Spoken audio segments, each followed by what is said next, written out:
Japan's ruling LDP party has won election victories in the lower and upper houses of parliament, running on a platform of constitutional change that will allow its military to act more like a conventional army. But how much do ordinary Japanese people care about constitutional change?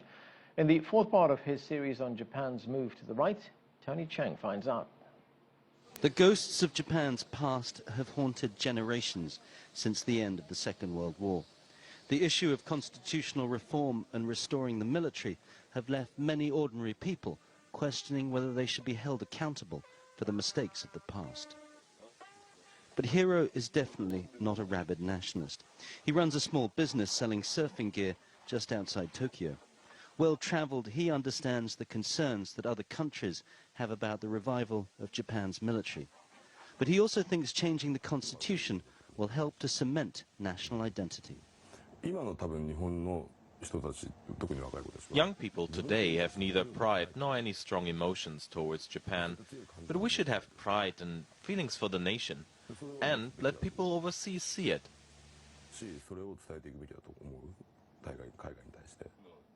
But Hiro is also concerned many ordinary people don't see the bigger picture, that their understanding of Japan's place in the world and its history is too narrow.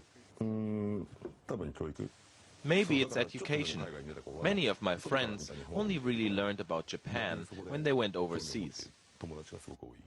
It's a commonly heard concern that many people in Japan are politically apathetic. And with economic concerns a priority, voters have paid little attention to the constitutional changes proposed by the government. Many ordinary Japanese people believe the constitution can only be changed if the government has a two-thirds majority in both the lower and the upper house. But some constitutional scholars say those changes are already taking place. According to Yoshinori Nambo, changes to allow a functioning military are already underway. He says by changing the interpretation of the current constitution, the cabinet's already able to change the role of the defense force. Now they are trying to change the interpretation of the constitution for the first time in history by giving orders to the Cabinet Registration Bureau from the Prime Minister.